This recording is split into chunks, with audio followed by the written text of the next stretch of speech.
آپ صلی اللہ علیہ وآلہ وسلم نے فرمایا تھا کہ قرآن کو عربوں کے لب و لہجے میں پڑھا کرو. اللہ کو ایسا قرآن پڑھنا پسند ہے جیسا کہ اس کو اتارا گیا, جیسا اس کو اتارا ہے ویسے ہی پڑھنا پسند ہے. ہمیں اس بات کے بارے میں بہت کانشیس اور محتاط ہونا چاہیے, بالکل ایسے جیسے ہم اپنے بچوں کے انگریزی کے ایکسنٹ کے بارے میں محتاط اور کانشیس ہوتے ہیں, یا ہم اپنے انگلش کے لہجے کے بارے میں محتاط اور کانشیس ہوتے ہیں کہ امریکن ایکسنٹ میں فلاں ورڈ کو کیسے بولتے ہیں, برٹش ایکسنٹ میں اس ورڈ کو کیسے بولا جاتا ہے. جو بار بار باہر جاتے ہیں ان کو یہ بہت اچھی طرح سے آئیڈیا ہے, لیکن اگر اوور آل نارملی دیکھا جائے تو ہم وہ لوگ جو پنجابی ایکسنٹ میں انگلش بولتے ہیں ان کا لوگ کتنا مذاق اڑاتے ہیں. اگر بچے ہمارے ایسے اسکولوں میں جائیں جہاں پہ ان کا لہجہ پنجابی ہونے لگے تب ہم محتاط ہو جاتے ہیں اور پریشان ہونے لگتے ہیں. تو اتنی زیادہ محتاط اور پریشان ہم انگلش کے دو ایکسنٹ کے بارے میں ہو جاتے ہیں, لیکن کیا ہم نے کبھی یہ سوچا ہے کہ ہم عربی کے ایکسنٹ کے بارے میں بھی اتنا ہی محتاط ہو کہ ہمارا بچہ قرآن کو عربوں کی طرح پڑھتا ہے کہ نہیں پڑھتا؟ کبھی ہم نے سوچا؟ ہمارے بچے تو سلام بھی صحیح نہیں کرتے. السلام علیکم. جی تو غلطی کس کی ہے؟ ہماری. غلطی کس کی ہے؟ ہماری. ہم نے ہی اپنے بچوں کے لیے اس چیز کو پرائیورٹی اور پریفرنس نہیں بنایا, ہم نے ہی اس کو وراء اور ظہورہم کر دیا تھا نا, جیسے انہوں نے کیا, بنی اسرائیل نے کہ کتاب اللہ کو پس پشت ڈال دیا تھا. تو جب ہماری یہ پرائیورٹی ہی نہیں ہے, کبھی قرآن پڑھانے والے ٹیچر کو رکھنے سے پہلے ہم نے سنا ہی نہیں کہ اس کی تجوید کیسی ہے, یہ بندہ پڑھتا کیسا ہے, وہ قاریہ کو رکھ رہے ہیں تو یہ پڑھا کیسے رہی ہے, اس کا اپنا سٹائل کیسا ہے پڑھنے کا. بس فلاں نے بتا دیا فلاں کے بچوں کو پڑھاتا ہے, چلو جی مجھے بھی بھیج دینا اور میرے بھی آ جائے. کتنے پیسے لیتا ہے؟ اچھا اتنے لیتا ہے, بس ٹھیک ہے قرآن ہی پڑھانا ہے نا. اسکولوں کی فیسیں ہم ہزاروں میں اٹھا کے دے رہے ہیں, اور قاری صاحب کے لیے ہم کہتے ہیں کم سے کم پیسوں میں کوئی قاری یا قاریہ مل جائے تاکہ بچے کا یہ قرآن کا جو ہے نا وہ سلیبس ختم ہو جائے. یہ تو ہماری پرائیورٹی ہے. اللہ کو کیسا قرآن پسند ہے؟ جیسا کہ اس کو اتارا گیا تھا بالہون العرب. آپ صلی اللہ علیہ وآلہ وسلم نے فرما دیا تھا, یاد رکھیے گا, آپ نے فرمایا تھا من لم یتغن بالقرآن لیس منا, جو قرآن کو ہماری طرح غنا کے ساتھ نہیں پڑھتا وہ ہم میں سے نہیں ہے. قرآن کو غنا کے ساتھ پڑھنا ہے, تجوید کے ساتھ پڑھنا ہے. غنا کے ساتھ کیا ہوتا ہے؟ غنا گنگنانا, لہن کے ساتھ. جہاں پہ غنہ آتا ہے وہاں پہ تھوڑا سا لے ہوتی ہے, نون مشدد میں غنہ کیا جاتا ہے, اور وہاں آواز میں جو ہے نا وہ لہراؤ ہوتا ہے تھوڑا سا, ٹھیک ہے, گنگنی آواز, اس کو غنہ کہا جاتا ہے. تو قرآن کو تو ہمارے لیے اللہ تعالیٰ نے کیا بنایا تھا؟ دلوں کا سکون بنایا تھا. ہم سکون ڈھونڈتے ہیں موسیقی کے اندر. موسیقی سے کیوں ہم دلوں کو سکون کہتے ہیں؟ روح کی غذا گنگناہٹ ہوتی ہے, اس کے اندر گنگناہٹ ہوتی ہے. ریدم میوزک کو اگر ہٹا بھی دیں, گنگنانے سے, ترنم سے سکون. تو اصل سکون کس میں تھا؟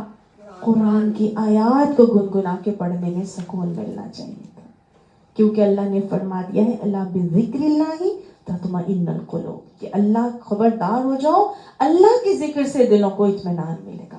گنگنی آواز سے سکون تو آپ کو فیل ہوگا, لیکن جب وہ اللہ کے ذکر کے ساتھ ہوگی تو دلوں کو اطمینان ہوگا. لیکن اگر وہ شیطان کی لیرکس کیا کریں, ویری گڈ, کوشش کرتے رہیں. کیوں؟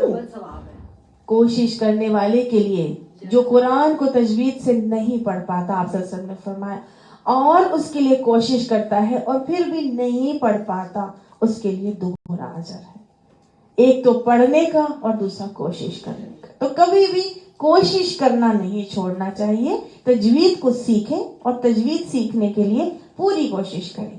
آج نہیں تو کل پتھر پر بھی جب ہم پھینکتے رہے نا پانی, تو ایک قطرہ گرتا رہے تو پتھر جو اتنا سخت ہوتا ہے اس میں بھی سوراخ ہو جاتا ہے. تو ہم تو پھر انسان ہیں, ٹھیک ہے. تو ضرور پڑھنا ہے, اپنے لہجے کو بھی صحیح کرنا ہے, عربوں کی طرح نکالنے کی کوشش کرنا ہے.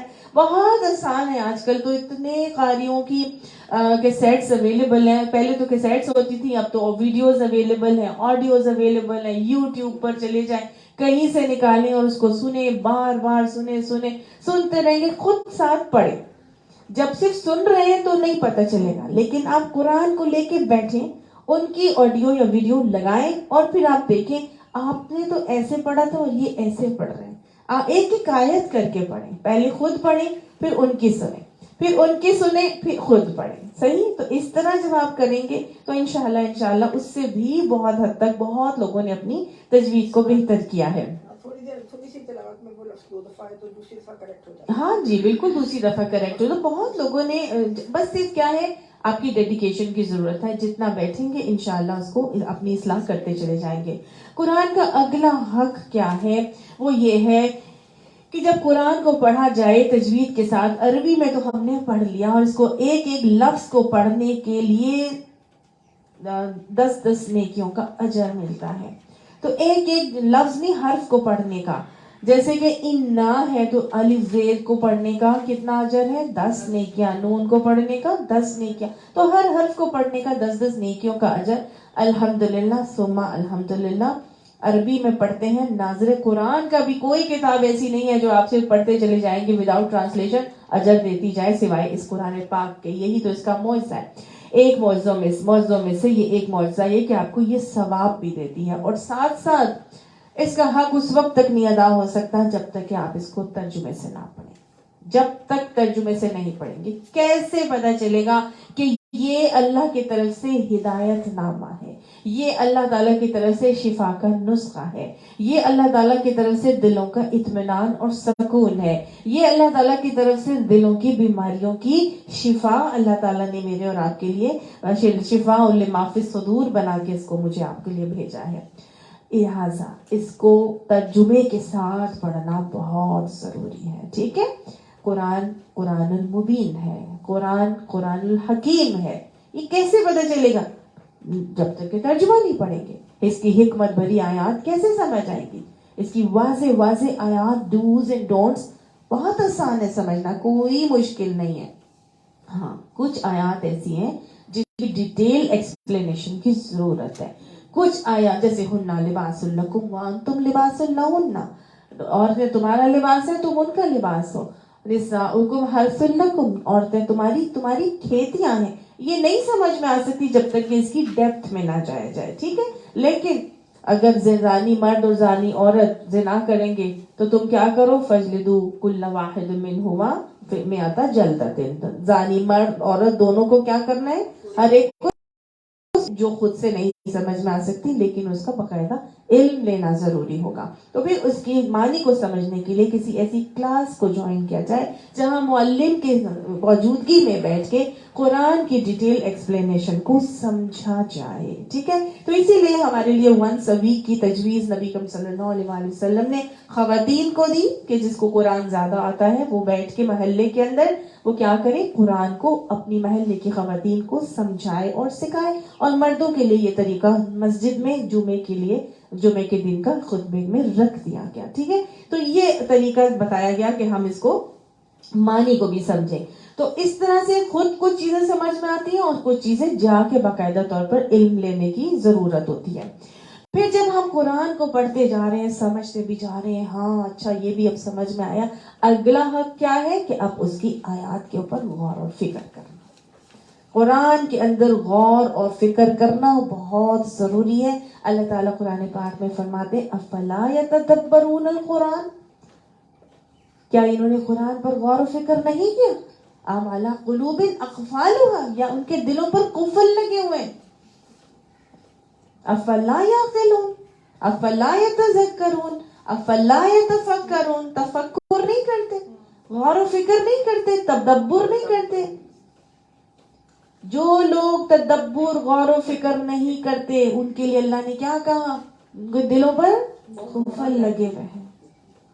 تو قرآن کا اگلا حق یہ ہے کہ اس کی آیات کے اوپر غور و فکر کیا جائے, سوچا جائے, تفکر کیا جائے, تدکر کیا جائے,